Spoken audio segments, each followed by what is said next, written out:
Sobat sehat sekalian, rekan-rekan sebangsa dan setanah air, bertemu lagi di channel Sang Peracik Jamu. Kita masih membahas kelanjutan seri-seri tentang resep jamu yang berkaitan dengan lambung. Sekarang masuk ke seri ke-8, yaitu resep jamu yang berkaitan dengan polip lambung. Apa itu polip lambung? Polip lambung yang biasa juga orang menyebut dengan tumor jinak lambung. Nah, polip lambung ini, sobat sehat sekalian, adalah sekumpulan sel yang tumbuh menjadi jaringan abnormal pada dinding lambung kita. Jadi sekali lagi, kumpulan sel yang tumbuh menjadi jaringan abnormal pada dinding lambung kita. Polip adalah sebuah jaringan abnormal yang memiliki tangkai yang tumbuh di dalam lambung kita. Nah, polip ini biasanya berukuran kecil dan memiliki tangkai yang bentuknya menyerupai jamur, seperti video yang kami sampaikan ini. Sobat sehat sekalian, rekan-rekan sebangsa dan setanah air, polip ini sering disalahartikan sebagai tumor berbahaya. Tidak, sobat sekalian, ini data yang kami kumpulkan. Polip ini merupakan tumor jinak, bukan sebuah kanker. Namun, walaupun jinak, polip ini harus tetap diwaspadai karena berupa jaringan yang tumbuh secara abnormal. Tidak menutup kemungkinan keberadaannya dapat berkembang menjadi sesuatu yang ganas atau menjadi kanker. Nah, itu sobat sehat sekalian ya. Tanda atau gejala tumor jinak lambung. Ya, ini kita berbagi pengetahuan dulu sebelum kita memasuki resep jamunya ya. Supaya kita pengetahuannya menjadi utuh. Apa itu polip lambung? Tanda dan gejala polip lambung atau tanda dan gejala tumor jinak lambung. Sobat sehat sekalian, rekan-rekan sebangsa dan setanah air, tumor jinak lambung ini umumnya itu tidak menimbulkan gejala apapun. Ya, umumnya tidak menimbulkan gejala apapun. Jadi kami mengumpulkan data bahwa memang tumor jinak lambung ini tidak menimbulkan gejala. Namun ketika ukurannya sudah semakin membesar, ya jadi waktu kecil belum ada gejala, dan ketika semakin membesar gejala-gejala bisa muncul, sobat sehat sekalian. Yang pertama, sakit perut bagian atas. Jadi perut bagian atas kita terasa mulai sakit. Nah, berikutnya sobat sehat sekalian, itu pendarahan. Nah, kadang kita bisa mengetahui bahwa kita terjadi pendarahan ini itu dua, sobat sehat sekalian. Ketika kita BAB, jadi di warna feses kita itu kehitam-hitaman. Kemudian yang kedua, ketika kita muntah, ya, kalau kita muntah itu kelihatan bahwa sudah terjadi pendarahan di lambung kita. Kemudian berikutnya terjadinya sumbatan pada saluran lambung. Ya, jadi ketika polip ini semakin besar, ya kemudian akan menyumbat saluran lambung kita. Kemudian mual. Ya. Mual biasanya bersamaan dengan itu kemudian muntah. Nah, inilah gejala-gejala yang manakala kita terkena polip lambung sudah semakin membesar. Kemudian cepat kenyang, padahal kita cuma makan sedikit. Berikutnya terasa mulai ada benjolan di perut. Jadi di perut kita itu begitu ketika perut kosong ya sobat sehat sekalian, begitu kita pegang terasa ada benjolannya. Baik yang nampak, kalau kadang-kadang tertampak atau tidak. Jadi tampak itu perut kita kosong, begitu kita lihat seperti perut kita ada benjolan. Atau kita raba, yang tidak tampak itu diraba tapi terasa bahwa ada benjolan di perut. Kemudian berikutnya penurunan berat badan tanpa alasan jelas.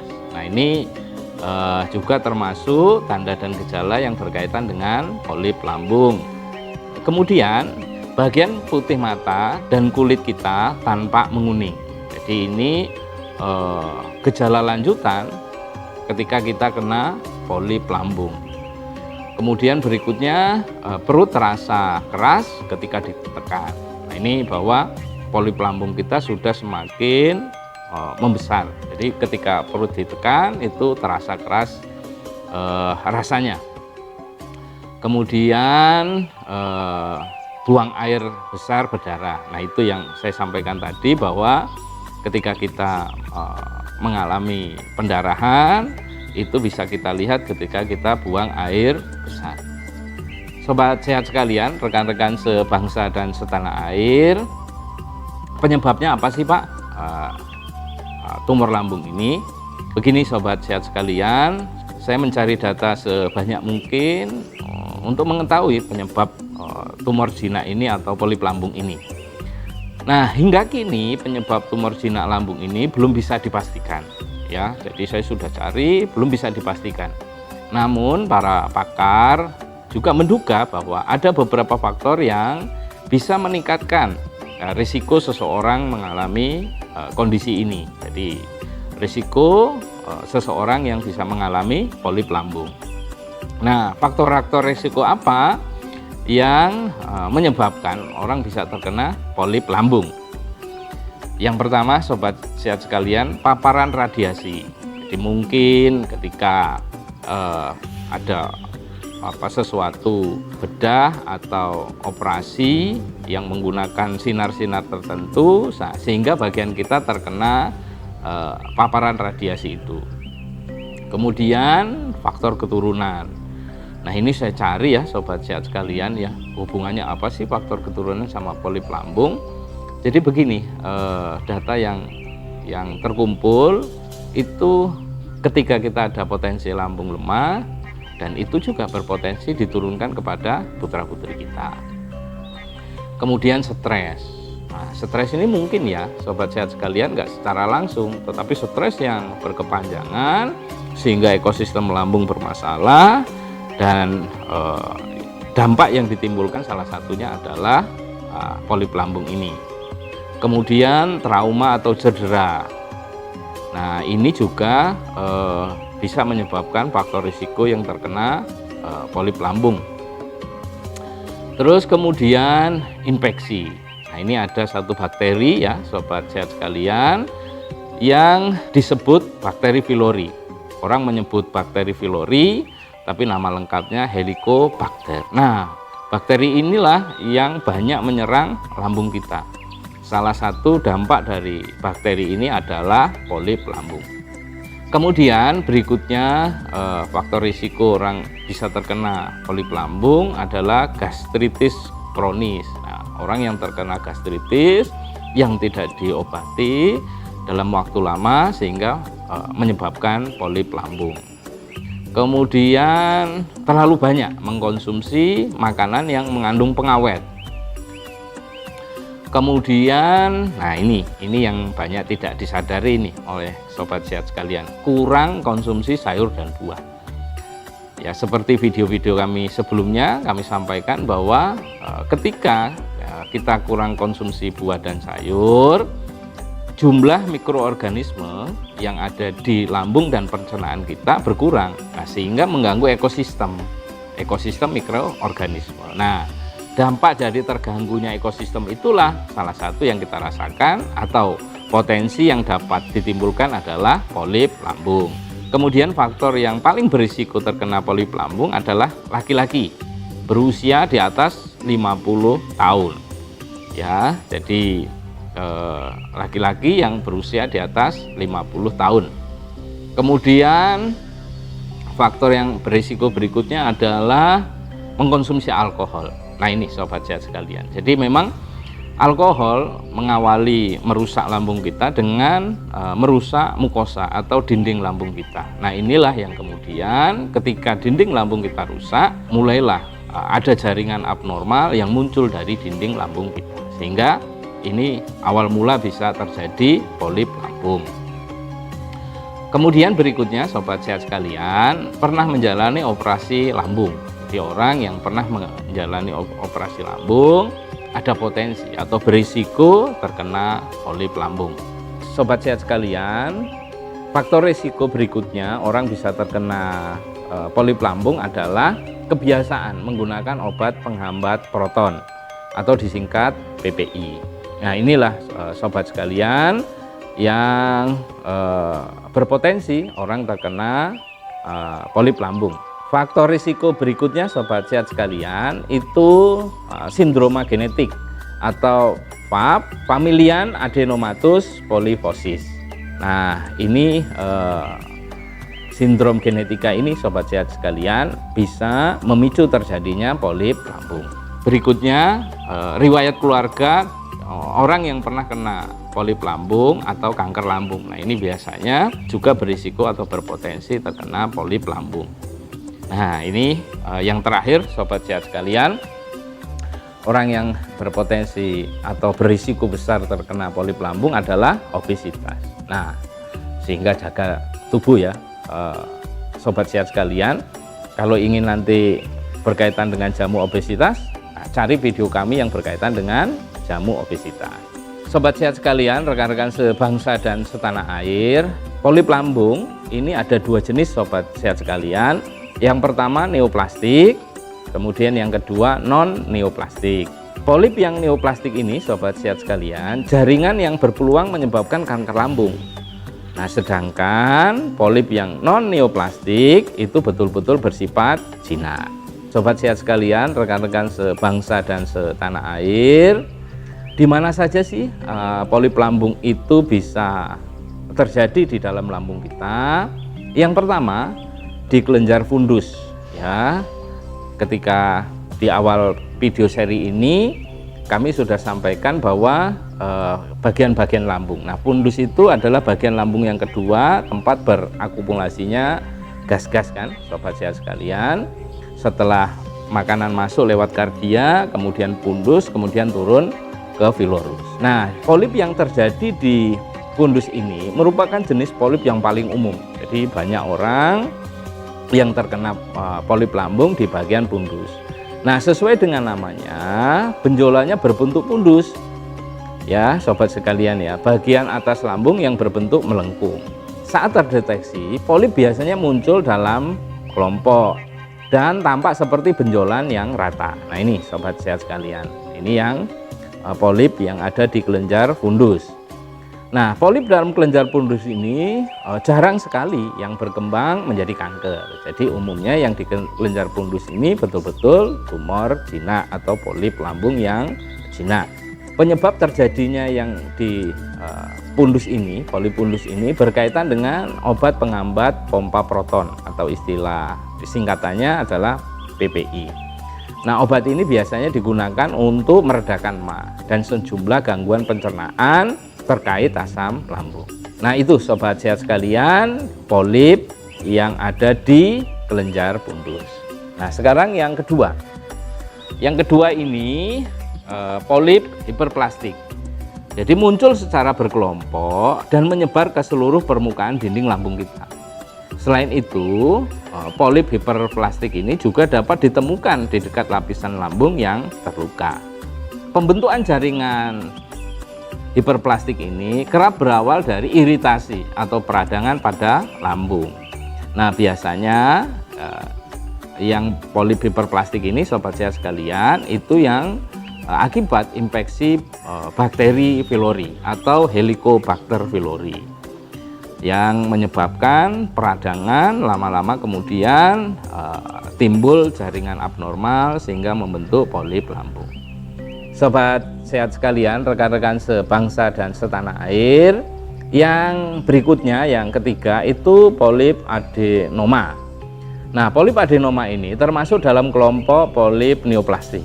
Ini berarti benjolan yang terbentuk peluang menjadi kanker. Nah, orang yang memiliki polip adenoma ini juga lebih berkemungkinan mengalami kanker pada usus atau bagian tubuh lainnya. Nah, ini sobat sehat sekalian. Ketika sobat-sobat sehat sekalian pergi ke rumah sakit atau ke dokter, apa saja sih yang dilakukan pemeriksaan sehingga untuk mengetahui terjadi polip lambung pada sobat sehat sekalian? Itu biasanya diperiksa endoskopi, terus kemudian biopsi endoskopi, radiologi X-ray, CT scan, MRI, tes darah, dan pemeriksaan darah pada ginjal. Nah, itulah pemeriksaan-pemeriksaan yang dilakukan untuk memastikan apakah kita terkena polip lambung atau tidak.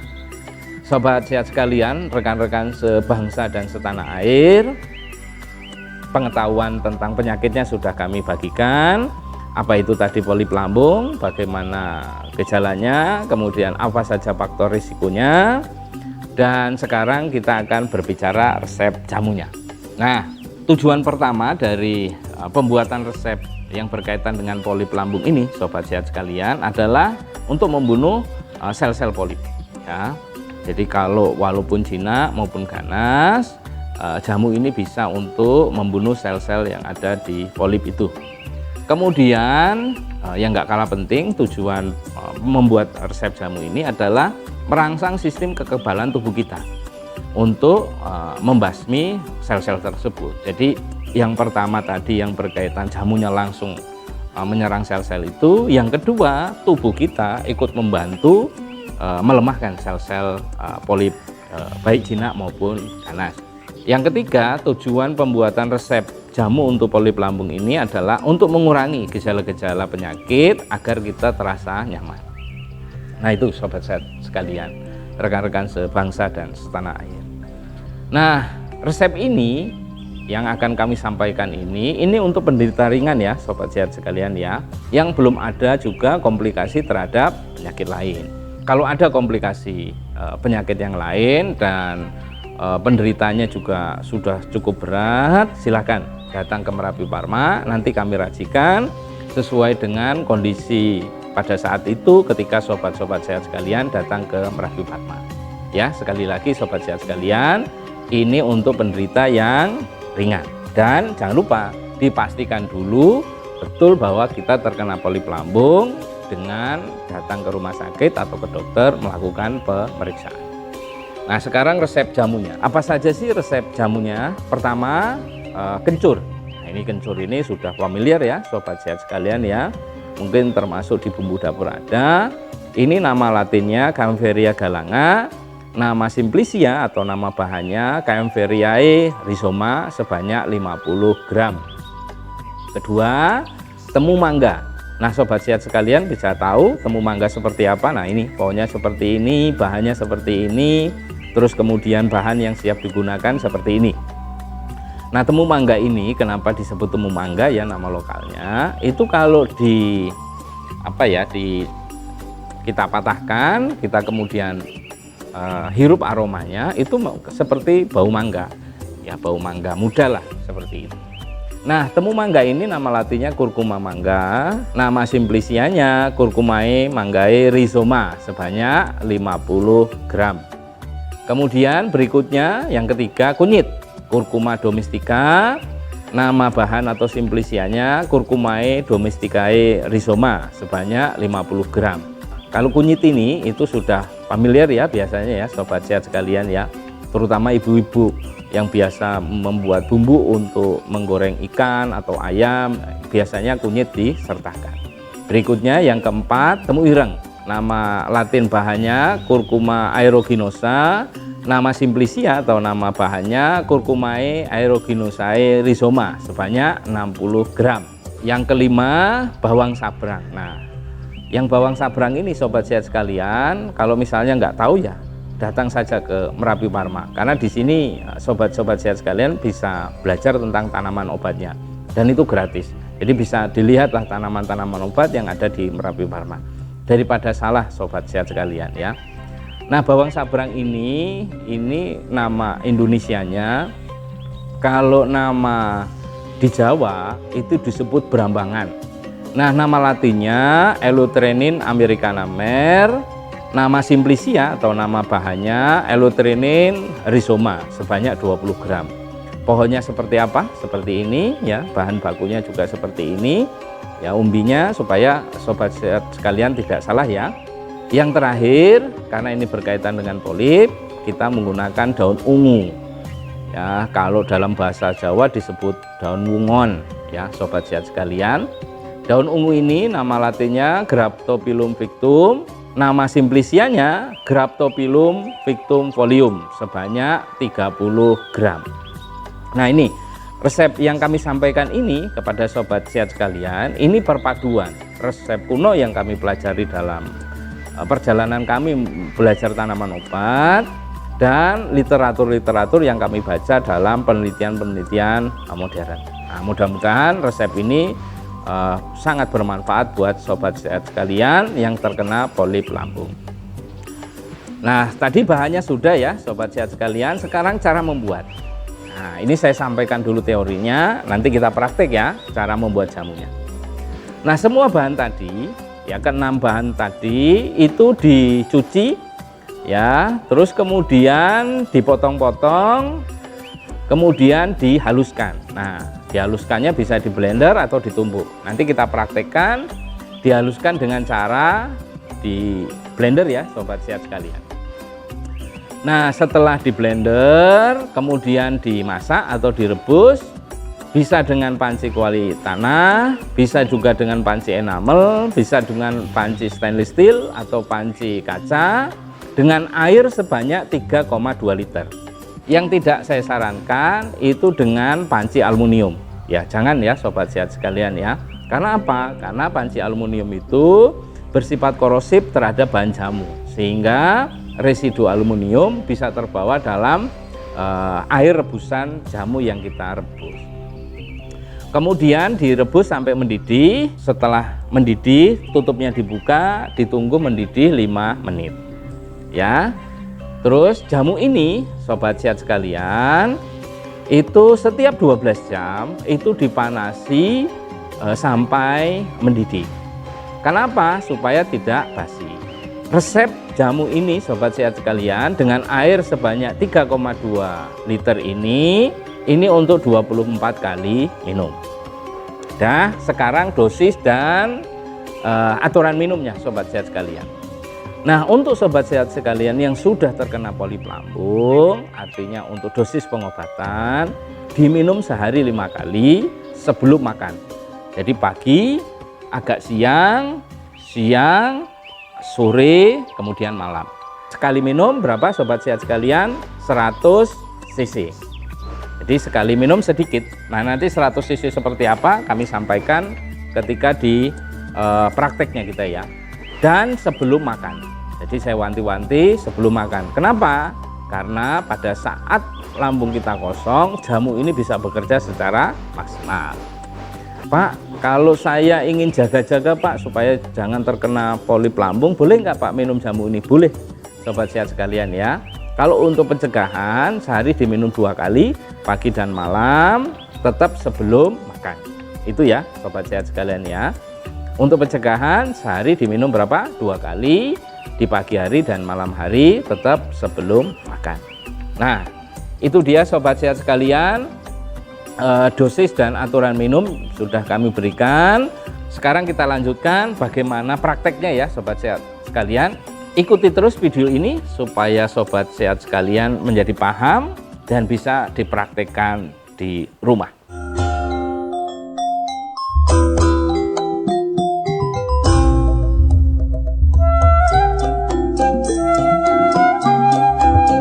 Sobat sehat sekalian, rekan-rekan sebangsa dan setanah air, sekarang kita akan mempraktekkan ya jamu untuk polip lambung.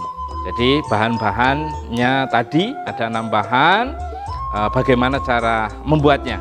Nah, ini sobat sehat sekalian, bahan-bahannya sudah kami siapkan. Ada 2 bahan, bahan kering dan bahan basah. Yang bahan basahnya itu yang rimpang-rimpangan, jadi mulai kencur, temu mangga, kunyit, dan temu ireng. Ini kami siapkan basah. Untuk daun ungu dan bawang sabrangnya ini kami siapkan kering. Nah, yang basah akan kita blender ya sobat sehat sekalian. Kalau yang kering nanti langsung kita masukkan, kita campur ketika kita merebus. Baik sobat sehat sekalian, sebelum kita blender, rimpang tadi ya, kencur, temu mangga, kunyit itu kita kecilkan dulu ya ukurannya. Supaya apa? Supaya kita mudah untuk memblender ya. Kita ambil dulu kencurnya. Ini timbangannya sudah sesuai dengan takaran yang tadi. Sebanyak berapa? 50 gram. Sobat sehat sekalian, sekarang kita kecilkan dulu ya ukurannya seperti ini. Kita kecil-kecilkan aja supaya apa? Supaya mudah kita untuk memblender. Oke, kita kecilkan ukurannya. Dah, terus kita masukkan ya ke dalam blender. Nah, blender biasa untuk memblender jamu warnanya kuning, sobat sehat sekalian. Kita masukkan. Terus kemudian berikutnya temu mangga ya. Temu mangga juga kita kecilkan. Nah, ini sobat sehat sekalian. Ini kalau aromanya ya bau mangga ya, makanya disebut temu mangga. Tapi bukan bagian dari mangga ya sobat sehat sekalian. Yang kecil bisa kita langsung masukkan. Yang besar-besar kita kecilkan dulu ukurannya. Nah, temu mangga ini sobat sehat sekalian, di dalam resep ini berfungsi sebagai anti kanker. Jadi untuk membunuh sel-sel polip tadi ya sobat sehat sekalian. Ini temu mangga sudah. Kemudian berikutnya kunyit ya. Nah, kunyit ini berfungsi untuk membantu meningkatkan daya tahan tubuh kita dan untuk mengatasi inflamasi. Kalau di lambung kita ada inflamasinya sobat sehat sekalian. Kita kecilkan dulu ukurannya. Aduh, maaf. Ya, kita kecilkan dulu ukurannya. Nah, pelan-pelan saja ya sobat sehat sekalian ya, biar tidak kemana-mana. Nah, terus kemudian kita masukkan lagi ke dalam blender. Nah, berikutnya temu ireng.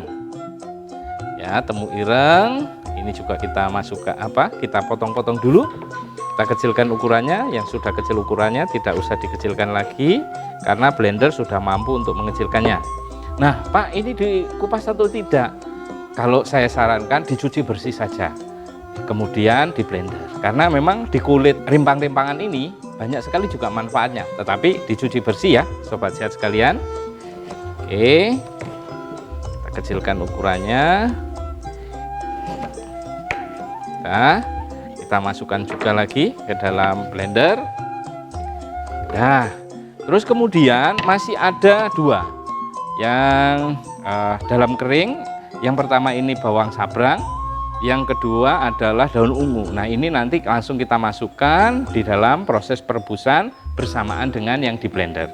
Nah, airnya berapa sobat sehat sekalian?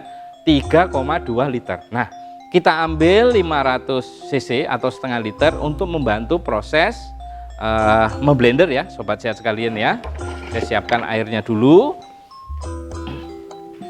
Nah, ini airnya sudah disiapkan, kita masukkan, kita ambil setengah liter untuk membantu proses blendernya ya sobat sehat sekalian. Dah sudah diisi air, terus kemudian kita pegangi, kita blender dulu.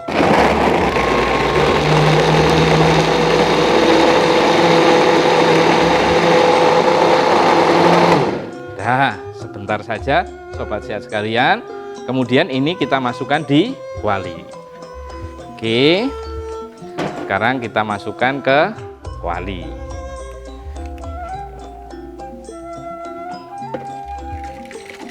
Nah, terus ini masih ada sisanya, kita bahasa Jawanya dikoslai, dibilas ya, dibilas. Pakai air sekalian takarannya, setengah liter sekalian. Ya, biar kita nggak lupa maksudnya sobat sehat sekalian. Terus kita masukkan, kita bilas, kita masukkan ke dalam kuali. Oke. Terus kemudian berarti airnya sudah berapa tuh sobat sehat sekalian? Yang tadi di sini setengah liter, yang untuk membilas setengah liter berarti sudah terisi 1 liter. Nah, berarti kurangnya 2,2. Oke, sekarang kita takar ya sobat sehat sekalian. Satu takaran ini adalah setengah liter. Satu berarti 4 takaran ya sobat sehat sekalian. 2 3 4. Oke, berarti sudah 2 liter ditambah tadi untuk blender setengah liter, untuk bilas setengah liter sudah 3 liter, kurangnya 2,2. Oke, kita taker 200 cc nya. Nah, segini sobat sehat sekalian, kita masukkan. Nah, terus kemudian berikutnya daun ungu dan bawang sabrangnya ini kita masukkan ya, kita masukkan. Nah, setelah itu kita aduk, karena kalau bahan kering masuk ke dalam air yang dingin itu apa namanya, kalau bahasa Jawanya di sini ngambang ya. Nah, kita aduk dulu supaya tenggelam. Oke, terus kemudian kita tutup. Baunya segar sobat sehat sekalian, kita tutup. Oke, dan api kita hidupkan.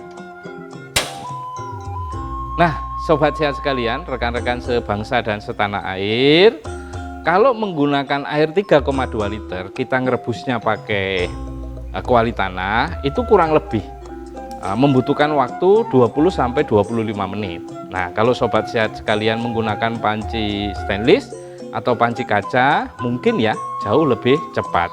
Kurang lebih mungkin 20 menitan lah. Kalau ini 20-25 menit. Nah, oleh karena itu sobat sehat sekalian, rekan-rekan sebangsa dan setanah air, kita tunggu sampai mendidih ya. Nanti seperti apa cara minumnya.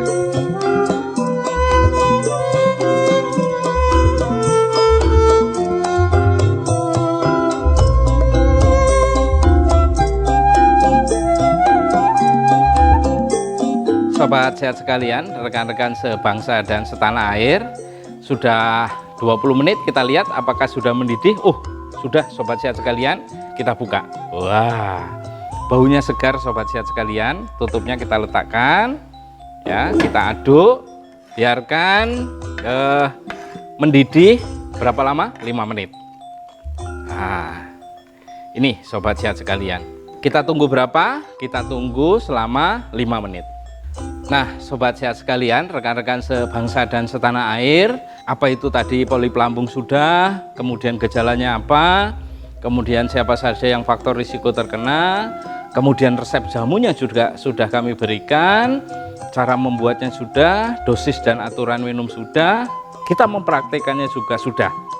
Nah, oleh karena itu sobat sehat sekalian, sekali lagi ya, resep ini untuk apa? Untuk penderita yang ringan. Kalau ada komplikasi penyakit lain atau berat, silahkan datang ke Merapi Pharma. Nanti akan diracikan sesuai dengan kondisi pada saat sobat-sobat sehat sekalian datang ke Merapi Pharma, sehingga jamunya bisa efektif dan efisien dalam proses pengobatan kita semua. Sobat sehat sekalian, untuk seri berikutnya, seri-seri tentang lambung, kita masih ada. Seri berikutnya ini agak lebih serius lagi. Apa itu? Kita akan berbicara tentang kanker lambung. Seperti apa kanker lambung, apa gejalanya, dan yang penting seperti apa resepnya. Ikuti terus video-video kami supaya pengetahuan kita tentang lambung bersamaan dengan resepnya itu bisa tuntas. Nah, sobat sehat sekalian, sudah 5 menit, kita matikan dulu ya apinya. Terus kemudian kita ambil 100 cc. Nah, seperti apa sih 100 cc? Nah, ini sudah kami siapkan gelas. Kalau di sini disebutnya gelas belimbing. Kita ambil 100 cc-nya seperti apa? Oke.